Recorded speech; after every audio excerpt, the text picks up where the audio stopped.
Okay, hi everyone. Happy Friday. So in today's lecture, we're going to start talking about a new class of models called tree-based models. So I might also call these decision trees. And so in today's lecture, we're going to get an introduction of how these models work. And then depending on how much time we spend on the first half, we'll also get to see how these models are fit to data. So decision trees are quite a bit different from neural networks, so it's a little bit of a left turn, but hopefully it'll be an interesting couple of lectures. Okay, so as always, a couple of announcements and reminders. Third homework due tonight at midnight. Hopefully you guys are making pretty good progress on that. It does take quite a bit of time to train your neural network, so hopefully you guys have gotten to that part of the homework already. Just a reminder that for the final project in the class, the team formation is due in 1 week, so next Friday. So if you haven't found a team yet, you should definitely be getting on that soon. And you should also start thinking about working on the project pretty soon, so it's due in about a month. It doesn't take too much time to do, but I would not recommend procrastinating on it until finals week when you've got a bunch of other final exams to work on. The fourth homework will be released by Monday, and you'll have 2 weeks to work on that assignment. It'll be all about decision trees, which we'll start in today's lecture. Homework 4 is a little bit more involved than the third homework, so it's going to be a bit longer of an assignment. So yeah, again, start on that early as always. So the midterm exam last week is now fully graded. I haven't sent out the grades to you guys yet. So look out for an announcement about this exam soon. I'll send out some more details. The average was a little bit lower than I was expecting, I'll admit. So here the average was 88 points out of 130, so about 68%. So I think overall the exam was maybe a little bit longer than it should have been. Maybe had one additional question too many. So don't worry too much about your exam score. We're thinking about what to do with these scores still. So keep a lookout for an announcement here. I will point out though, one person got a perfect score, so congrats to that person. Guess I didn't make it impossibly difficult if one person managed to get them all. So again, don't worry about your midterm exam scores too much. We'll take care of them. Okay, so in today's lecture, as I said, all about decision tree classifiers. So we'll start with a really basic introduction to sort of the most simple setting where you can apply these models. Then we'll look at a couple ways of generalizing these models beyond this really simple setting. And then at the very end, we'll start looking at how to learn these decision trees. I don't imagine we'll get through this last section in its entirety, though. Okay, so let's start out with an example. Here we're going to consider a really simple binary classification problem. We've got a tiny data set with 4 data points in it and 2 features, x1 and x2, where my features, x1 and x2, can only take on binary values, 0 or 1. My label y in this data set is a binary label, and the way I compute this binary label from my data is an exclusive OR of x1 and x2. So if x1 and x2 are both 0, y is going to be 0. If exactly one of x1 and x2 is 1, so these 2 rows, my y value is going to be 1. And if they're both 1s, then I'm going to have a 0. So it's this exclusive OR function. I assume a lot of you guys have seen this before. Okay, so really my data, my labels y, are some kind of Boolean function of my inputs x in this case. And one way to represent a Boolean function of some kind of data is through a decision tree.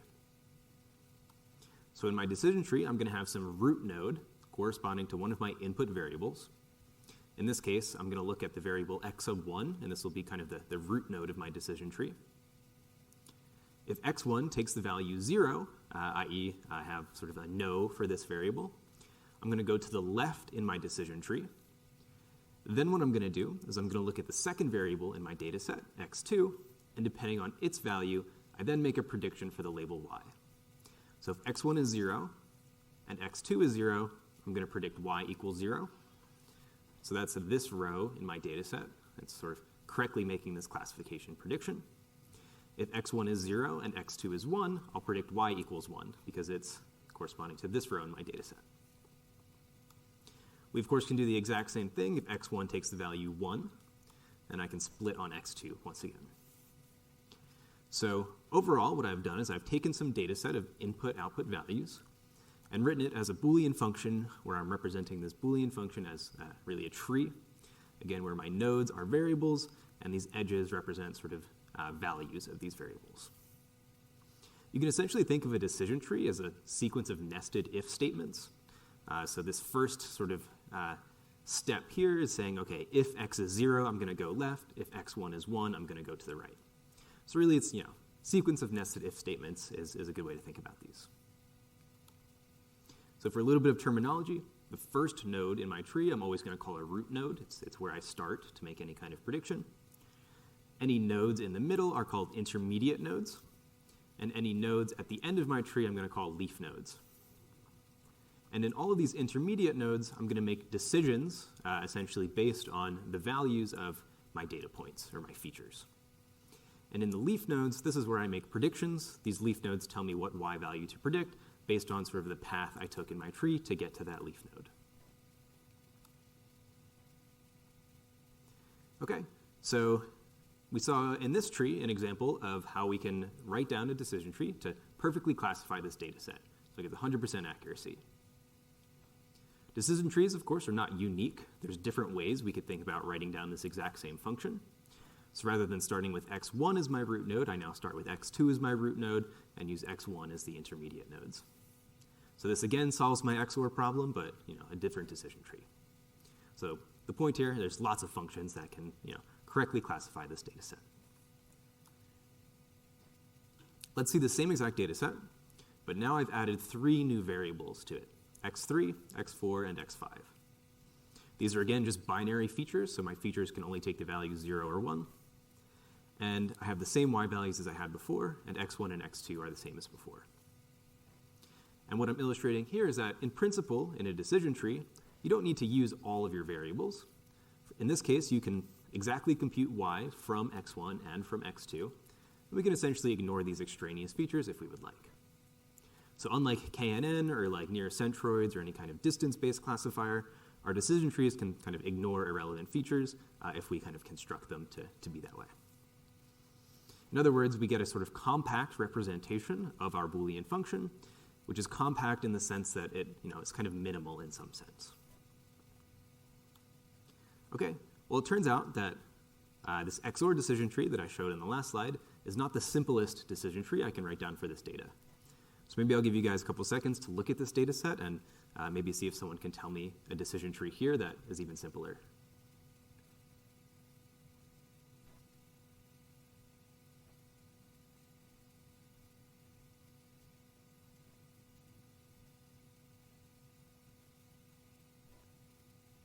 If you don't see it, I'll give you a hint. It only has one node in it.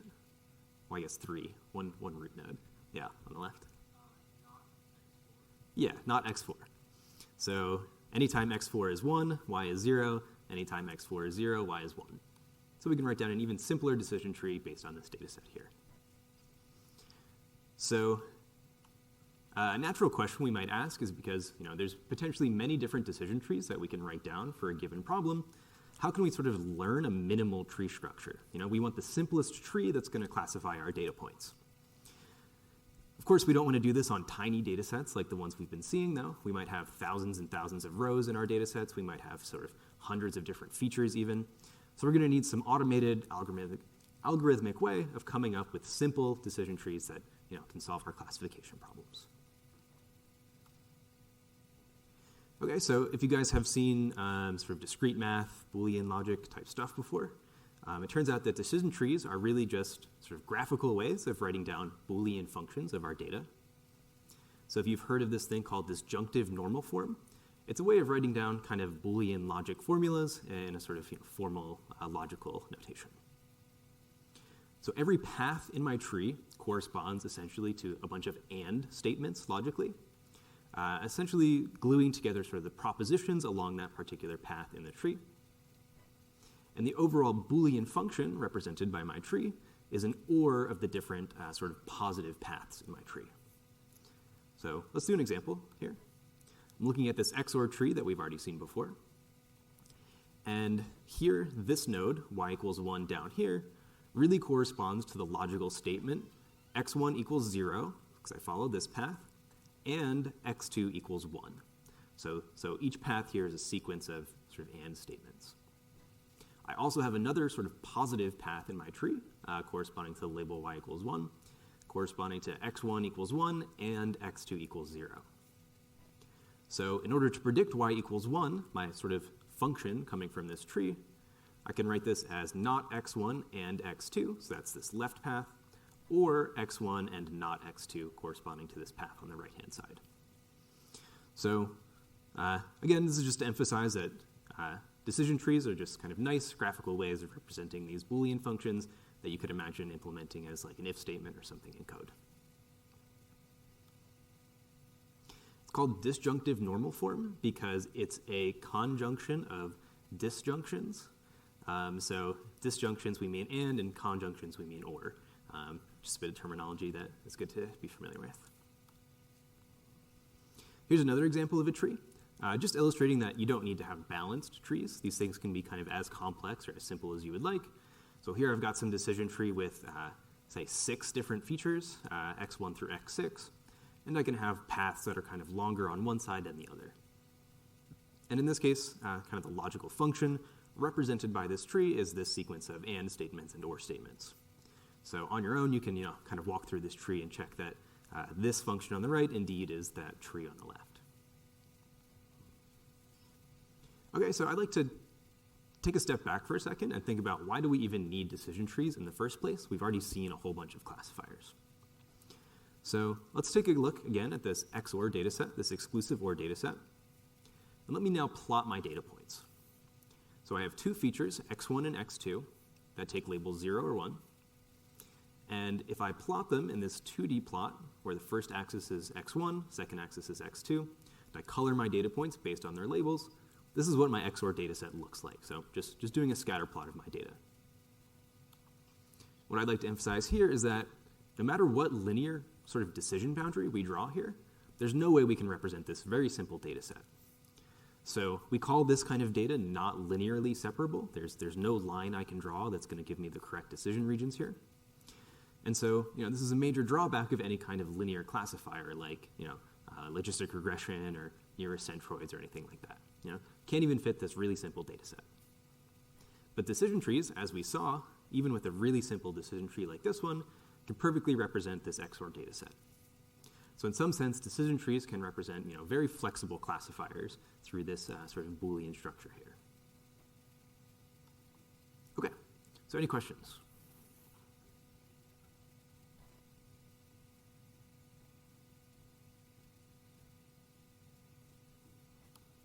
Okay, cool. Okay, so to summarize so far, what we have is if we have a data set of binary features, so my data can only take values 0 or 1, and also having binary labels, if I'm given some kind of decision tree, we've seen how to predict a label based on that tree structure by essentially just starting at the root node and following all those decisions. However, in most data sets that we care about, we don't have binary features. We have sort of real valued features typically. So, rather than having a 0 or 1 for each of my rows, I might have something like a person's age or a person's height if it's like a medical data set. And we like to somehow apply decision trees to this other type of data that we have. So let's see how we can apply these trees to real valued features now. The key idea in doing this is we're going to somehow turn scalar valued features into binary valued features by thresholding. So here I have a data set with 2 scalar features, x1 and x2. And I've made a scatter plot of my data, colored them by their class labels.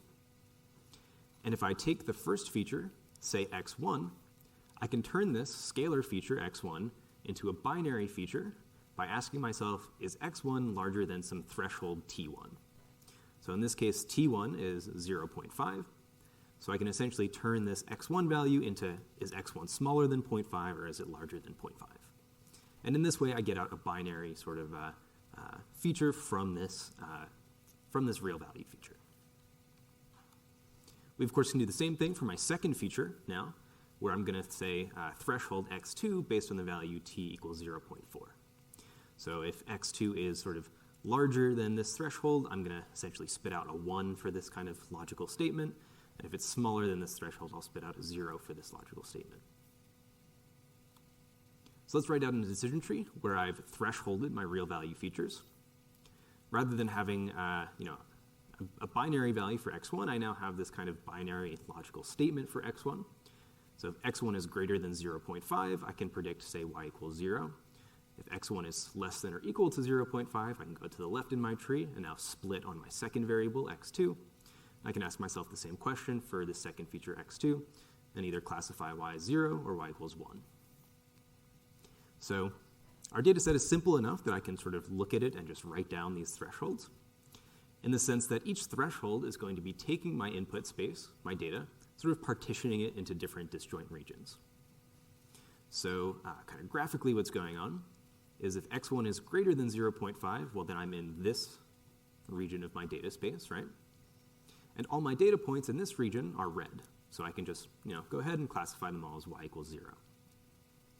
Well, if x1 is smaller than 0.5, I'm on this half of my sort of data space. I have both red and blue points, so I'm going to split again. I'm going to make a second decision. And that second decision is going to be, well, if x2 is greater than 0.5, so I look at this kind of boundary in my data space. If it's smaller than 0.5, I'm down here, so all my points are blue, and I can predict y equals 1. And if I'm greater than 0.5, I'm in this region, and all my data points are red. I'll predict y equals 0. So in this way, we could turn real valued features into sort of binary features. We're cutting up the data space in order to make these predictions. Okay, so here I showed you an example of how you can write down a tree for this small data set.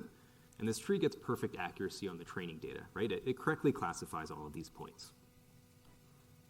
Okay, so I'm going to take this red point now in this top left-hand corner, and I'm going to turn it to a blue point. Maybe I had a slightly different data set. So I'm going to ask you guys now, what should I do? What should I do to my tree now that I've flipped this data point? So again, I'm turning this data point from a red point to a blue point.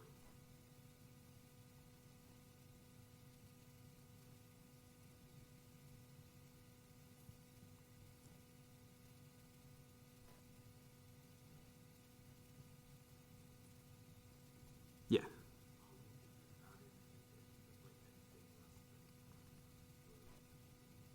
Yeah, exactly. So we can add a new split to our tree, right? So rather than classifying all of the data points in this region as y equals 0, corresponding to this node in my decision tree, I can add another split at this point, where I look again at the first variable, x1. So notice this variable x1 is appearing twice in my tree now. And if x1 is greater than 0.1, I'll classify everything as red, so that's this kind of region. And then I can also classify everything as blue in this region. Okay, there's actually something else I can do rather than modifying my tree. And let's see, any guesses as what I can do? If I want to stick with this tree, basically, I don't want to add new nodes. What should I do then?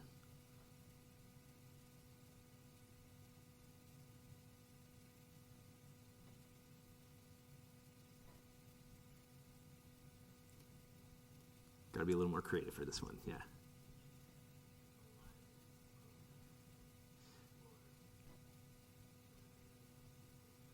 Yeah, so the suggestion was we could make a line that's not sort of aligned with the axes. It could be a slanted line.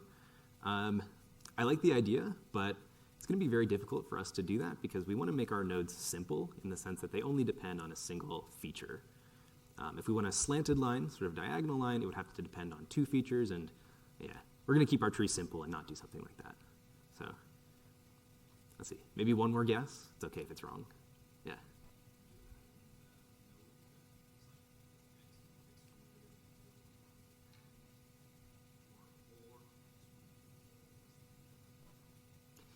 Yeah, so the suggestion here was, could we do some kind of more complex logical statement in the nodes, like ands or ors? And as we saw before, we can write down an equivalent tree that would sort of implement that by just adding new individual variables, right? Because our tree is representing all these ands and or statements, like it's this big Boolean function. So again, we're going to keep our nodes really simple and only look at one variable at a time, because that's kind of sufficient. We can write down pretty much any Boolean function in this way, just single nodes. Okay, so I'm going to give it away. Spoiler, rather than modifying my tree structure, rather than predicting hard labels, i.e. y equals 0 or y equals 1, I can just be probabilistic in my predictions. So rather than predicting just y equals 1 or y equals 0 at every leaf node, I'm going to return, okay, what's the predicted probability of living in a particular class once I've reached my leaf node in my tree? So this node, y equals 1, corresponds to this region. Well, probability of y being 1 in this region is, of course, 1. They're all blue points. This node, the probability of y being 1 is going to be 0. They're all red points. But in here, I've got 3 red points and 1 blue point. So rather than just predicting a class label, I can say, okay, well, the probability that y is 1 in this region is now going to be 1/4. I guess it should be 3/4 rather than 1/4 here. So in essence, rather than just returning labels at the nodes of my decision tree, I can return probabilities. This is going to be very useful for us, as we'll see later on, because you don't want to sort of perfectly fit your training data, right? That's bad. We're going to be overfitting if we do that. So it's usually a good idea to stop building your tree after a little while. You don't want it to perfectly fit the training data. And then you can use these probabilistic predictions to encode sort of the uncertainty in the class labels. So it's like a logistic classifier. We get these probabilistic outputs, except we're not limited to now decision boundaries which are linear. Okay, so any questions on how we turn real valued features into binary features and build trees based on those?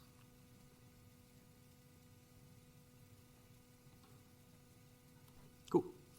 So, okay, now we know how to fit, or rather now we know how to make predictions with decision trees on sort of arbitrary data sets when we have binary classifications, if I give you the tree, of course. However, we often have multi-class classification problems, right, where we want to predict not just y equals 0 or y equals 1, but maybe 10 classes or 1,000 classes or something like this. And we might also have data sets where we have kind of mixed features, right? Maybe some are binary, maybe some are categorical, maybe some are real valued. So we'll see how to extend decision trees to these more complex settings now. In general, you can have a decision tree working with any arbitrary number of features, d. So all the examples we've seen so far have just been like 2 features, very simple. But of course, the same idea, building this sort of decision tree, works for any number of inputs. The idea being that each internal node in your decision tree, i.e. the root nodes, everything in the middle other than the leaf nodes, is just some binary condition from our data. So it's either whether or not x is equal to 0 or 1, or it's some threshold if we have a real valued feature. And then at each leaf node, what we're going to do is we're going to predict the probability that y equals 1, kind of given the path leading up to that leaf node. In principle, what we can do for any data set that we're given is grow our tree until we perfectly classify all of our training data points. So if we make our tree big enough, we can just partition our data space finer and finer and finer until every data point gets its own little decision region. And so we can get perfect accuracy on any training data set using a large enough decision tree. However, sort of the complexity of our tree might be too large. It's going to overfit to our data if we make it very complex. And so this isn't always desirable. In practice, you can kind of control the complexity of your tree by not allowing it to be sort of arbitrarily deep. You can't have arbitrary numbers of nodes in your trees. So oftentimes we'll just kind of set a maximum depth as a hyperparameter and say, okay, I'm only going to grow my tree until I have 4 layers or whatever it may be. So 2 questions kind of remain here, which is, how do we actually get these trees from data? We don't want to look at our data and write these down by hand. And the second question is, how should we control the complexity of these trees? And we'll see some strategies for doing that. You, of course, can generate trees which are sort of mixes between real valued features and binary features. So maybe x1 is some kind of binary feature, like whether or not a person is employed, and maybe x2 is some real valued feature corresponding to, I don't know, someone's income. And of course, you can put these both into a tree simultaneously, and there's no problems with doing that. We might also have so-called categorical variables in our data set. So maybe x1 is some variable corresponding to what state a person lives on. So we've got Alabama, Arizona, actually Alaska maybe. And so, of course, if we have a categorical variable, we can kind of turn this into a binary variable in a similar way to thresholding, where we might ask, okay, is x1 California? If it is, we can go to the right, and if it's not, we can go to the left. And again, don't forget that a variable can appear multiple times in the same tree. So we could have x1 being California, and then we could also down here have, say, x1 being, I guess it couldn't take multiple values for a categorical output, so ignore this example, actually. In some sense, you are turning categorical outputs into a collection of binary outputs by doing this. So we can kind of create new features saying, okay, is x equal to Alaska, is x Arizona, is x California, so on and so forth. This is really one of the major advantages of using sort of tree-based classifiers over something like a weight-based or a distance-based classifier, in the sense that it's very natural in these settings to handle mixes of variable types. So you can handle real value variables, binary variables, categorical variables, all in this same framework. You don't have to do anything fancy to kind of deal with these mixed types of inputs. Okay, we'd also like to generalize to more than 2 classes in our prediction problems. So everything we've seen so far has been for binary classification. So let's say we have 3 classes now. We've got blue, orange, and green classes.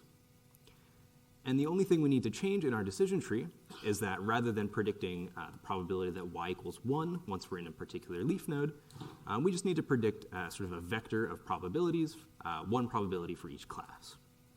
So in the top left region here, we've got 3 green points, 1 orange point, and 1 blue point. So we've got 5 data points in this region overall. And if you follow this decision tree, it's saying, okay, if x1 is smaller than 0.5 and if x2 is larger than 0.5, so this is this node here, what I should return in this leaf node is not just a single predicted probability, but a probability for each class. So in this case, the probability for the class being green should be 0.6 because it's 3 over 5. Probability of blue should be 0.2, same reason, same thing for orange. So it's straightforward to take a binary classification problem with a decision tree and turn it into a multi-class classifier. Okay, let's see some examples of sort of real decision trees on real data sets. So here, this is the iris data set. I forget if we use this in the homework or not, but it's some data set of features about flowers, and we're trying to predict what sort of species of flower we're looking at. If I have a very simple decision tree on the left-hand side with only a single sort of intermediate layer in it, i.e. I'm only making a single split, I just have my root node, well, it's kind of too simple to fit this data set. I can't correctly classify these data points. If I increase the number of nodes in my decision tree, i.e. the depth, I can get more complex decision regions, where here the color in the background, of course, represents the predicted class labels. So everything in the green regions gets predicted as green, everything in the blue gets predicted as blue, so on and so forth. Okay, let's increase our depth even further. We see we get quite complex decision regions. And eventually, if we make the depth of our tree large enough, we just kind of grow our tree forever. As promised, we'll get a perfect accuracy score on our training data. So in this tree on the left here, with all of these different splits, I'm perfectly classifying all of my training data. Of course, this is definitely going to be overfitting. We've got a tiny little green decision region here and another one here.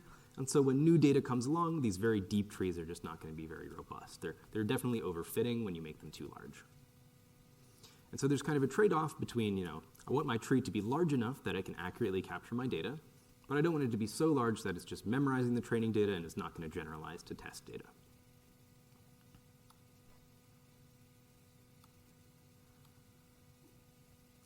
Okay, so in a decision tree, all of your decision boundaries, which again are sort of the regions where your prediction flips, are all going to be piecewise linear. This should be, fairly easy to see because all of our thresholds are just, or rather all of our decisions are just based on these thresholds. So my prediction can only change if I cross this threshold, essentially. So here we've got one sort of decision boundary between the blue class and the green class, which of course is going to be linear because it depends on this threshold here. However, in contrast to something like k-nearest neighbors, which we also saw has piecewise linear decision boundaries, a constraint of our decision tree, just based on how we've set them up, is that these decision boundaries need to be sort of axis parallel, in the sense that all of my decision boundaries are aligned with one of the axes in my feature space. So I can only have horizontal decision boundaries or sort of vertical decision boundaries here. Sort of in theory, you can definitely approximate curved decision boundaries with these decision trees, but you're going to need a whole lot of splits in order to do this in any level of accuracy. So let's look at an example. Let's say I have some problem where the true decision regions are these green regions and this blue region. So the green, or rather yellow. So the green and yellow regions are what I would like to be predicting. This is what I would like my decision boundary to reflect. If I have a linear classifier like a logistic model, well, it can get this fairly easily. But for a decision tree, because my decision boundaries have to be axis parallel, I need a whole bunch of decision tree splits in order to get even close to approximating this decision boundary. So here I'm depicting these sort of splits as these solid black lines. And if you kind of follow the curve, it roughly approximates this diagonal line. And if you had even more of these decision boundaries, you could get a better approximation. Of course, there are other types of problems just based on the data, essentially, where a linear classifier just isn't going to be able to fit the data no matter how much sort of information I give it.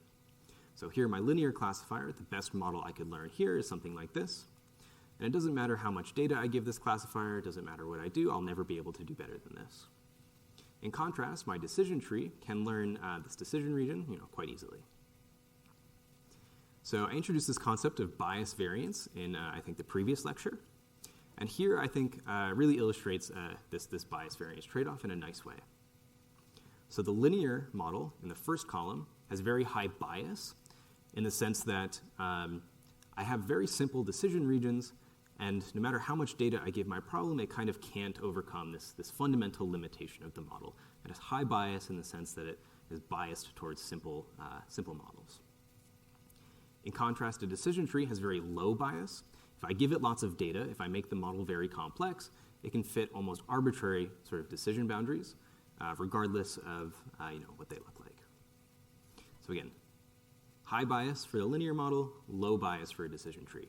I essentially think of bias as like the flexibility of a model. Okay, so most of the classifiers that we've seen previously, we've written down as functions. So some kind of function f that takes in a data point x, has some parameters or weights theta. So you might be wondering, okay, we've got this new model, decision tree. Can we think of these as functions with some parameters? Yes, you can, but it's in a somewhat abstract way. So the parameters in a decision tree are all the things that we sort of learn from data. And in a decision tree, these are the tree structure, i.e. what are the nodes in my tree, what are the features I'm using in those nodes, what are the threshold values at each internal node, so how am I turning my real valued features into binary features.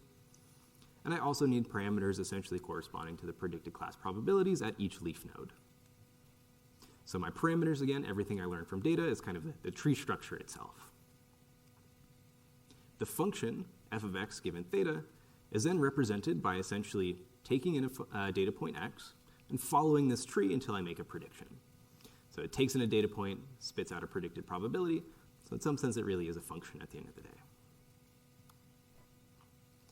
These tree-based classifiers are really piecewise constant functions in the sense that in every decision region, I'm outputting just a constant value corresponding to the predicted class probability from my tree once I reach that region. So for a general classifier, my classifier is going to output k numbers for every data point x, corresponding to the predicted probability for that class k. So predict probability for class 1, 2, all the way up to total number of classes. In a decision tree, these predicted class probabilities are constant in every leaf node. And so our tree model is really, again, a piecewise constant model. So these functions, the predicted class probabilities, are constant in each of these decision regions. Okay, any questions on decision trees before we get into how you actually fit these to data?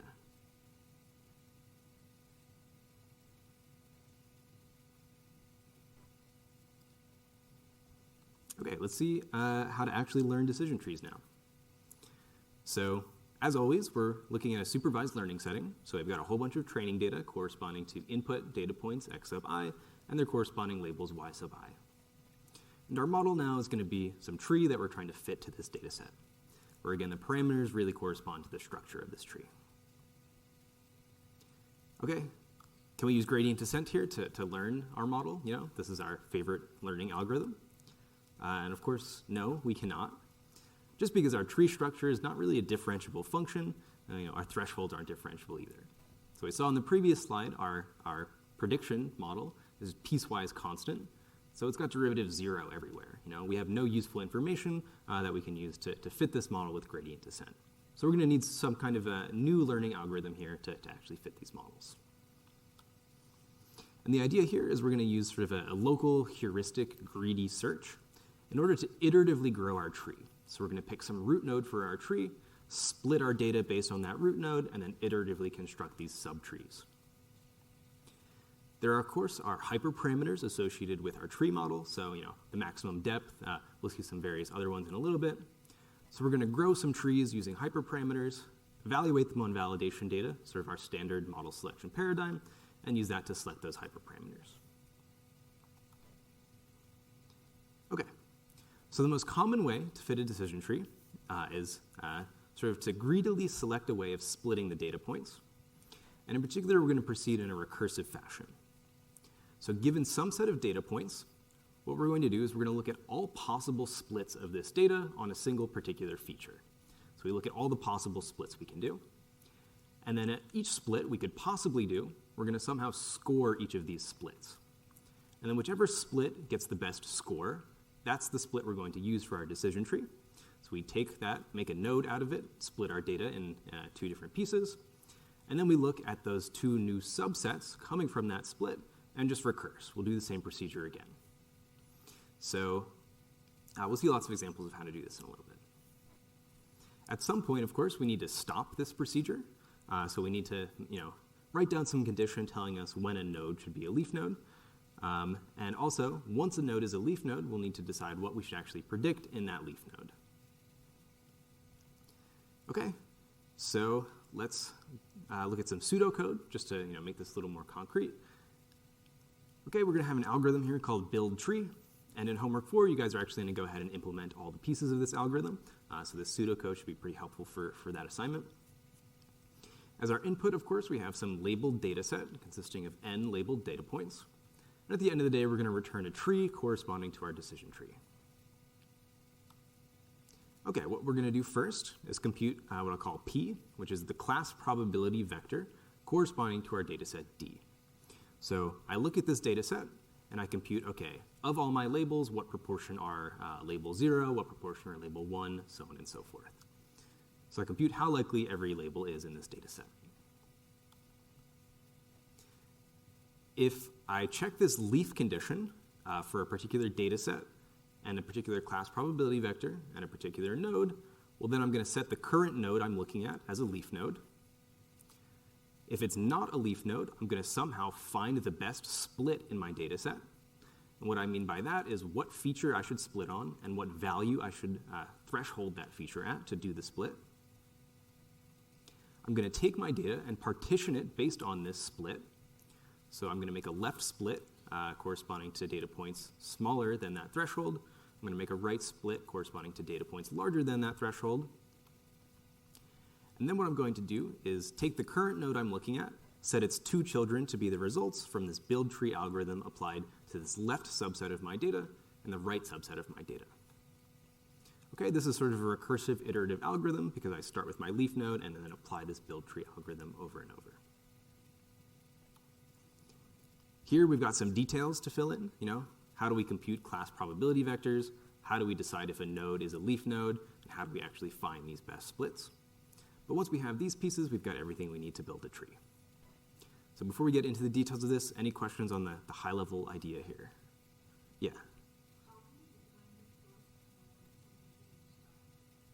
Yeah, so the way you determine the first node is that you're going to use this find best split procedure, basically. So really it's recursive in the sense that you don't know the first node until you know the leaf nodes, right? So you're going to build the leaf nodes and kind of go back up. Yeah. Okay, so let's look at each of these building blocks we now need to actually compute the tree. So the first is this class probability vector function. So this class probability vector takes in a node, we're looking at a particular node in our tree, and it computes the relative frequencies of the class labels at that node.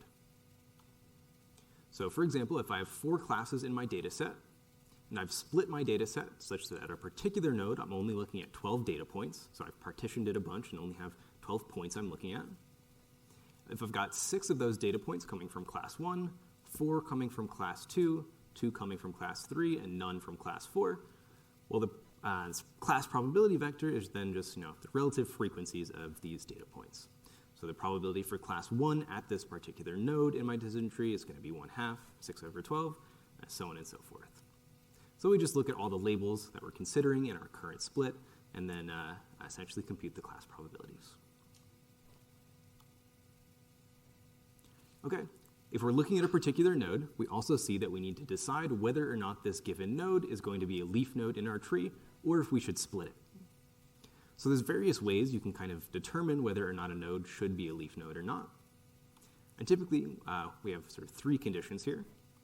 The first is that if all the labels in a node that I'm currently looking at belong to the same class, well, then it's going to be a leaf node. It's not really useful for us to keep splitting this data. We're not going to change our predictions at all. So this is kind of the simplest stopping condition. The second stopping condition is if this node is at the maximum depth for our tree. As I said before, we oftentimes don't want to just grow our trees sort of arbitrarily deep. We want to set up some kind of cutoff just to prevent overfitting. So if our node is at that maximum depth, we're not going to split it any further. We're going to set it to be a leaf node. And another way we typically control sort of the complexity of our tree is by looking at the number of data points or the number of examples in that particular leaf node. If the number of examples or data points in this leaf node is smaller than some minimum threshold, then we're not going to split any further. So for example, if I partition my data, say for a number of steps, and I end up with 3 data points that I'm currently looking at and saying, okay, should I split these 3 data points again or not? Well, I might not want to split those because then I'm going to pretty much be overfitting to these small data points. So here the max depth and n-min are hyperparameters of our tree, essentially letting us control sort of the complexity and helping us prevent overfitting. Okay, so it's not too hard to compute the predicted class probabilities or determine if a node's a leaf node. The harder step here is, how do you determine what feature and what value to split on? So the idea is it's a sort of local greedy search algorithm in the sense that when I'm considering making a node in my tree, I want to split the data in such a way that it's going to best predict the classes in the resulting subtrees.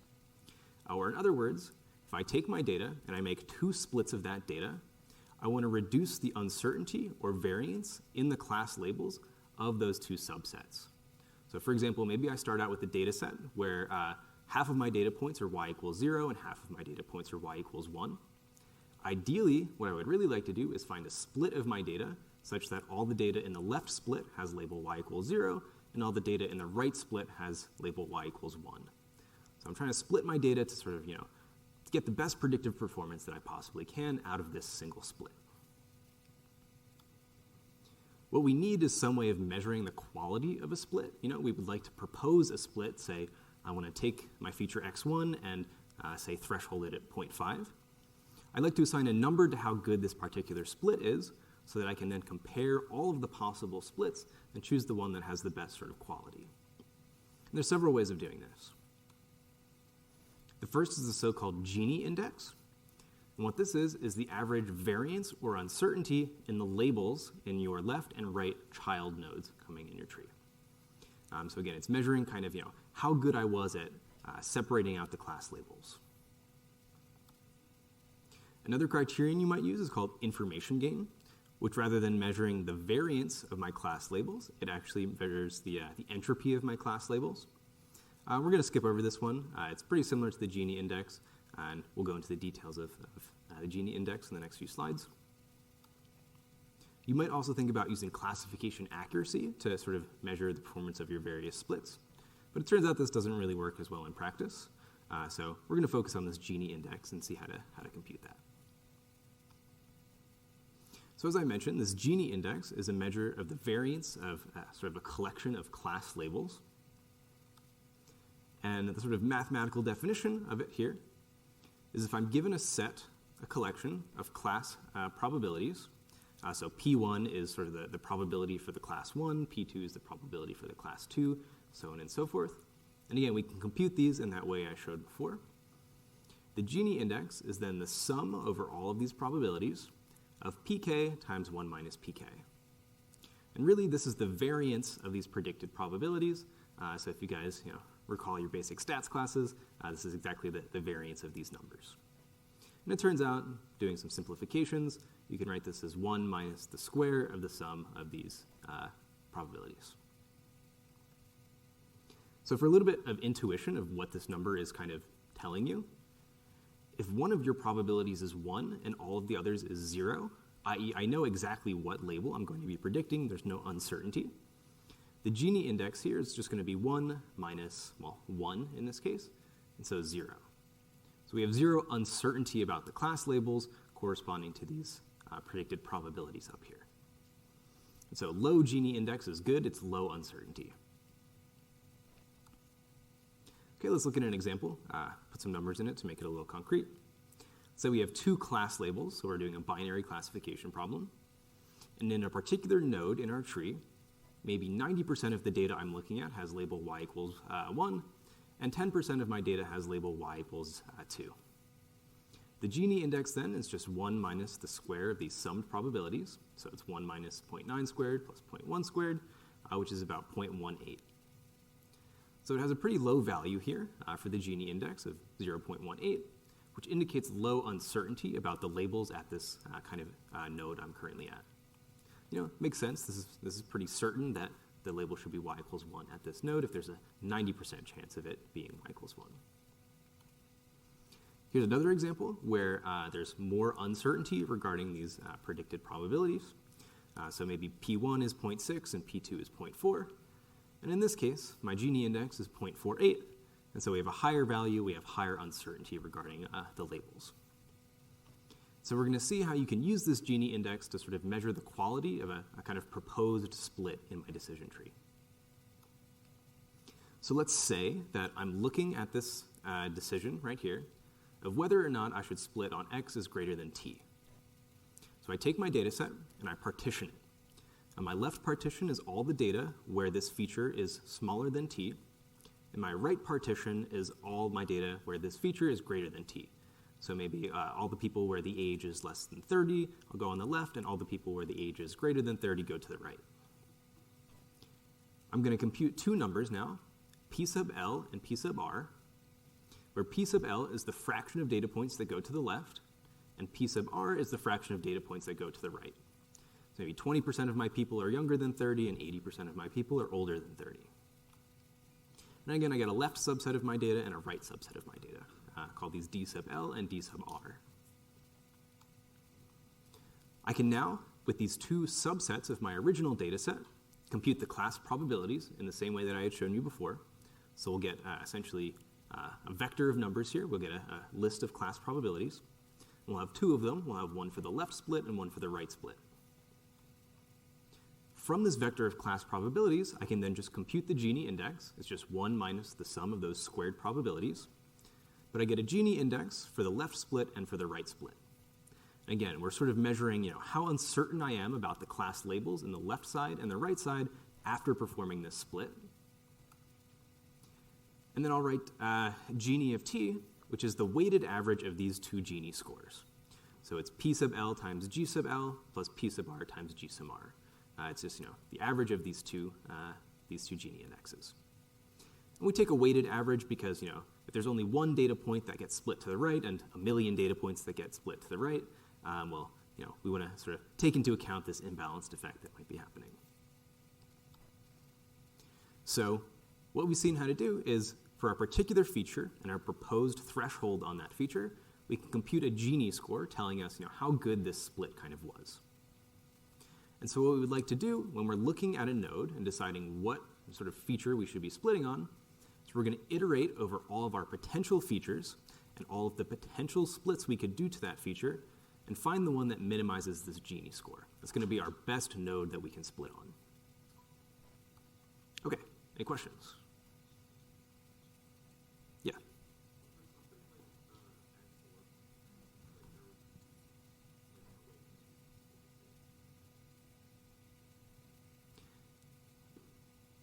I'm not quite sure I understand the question. So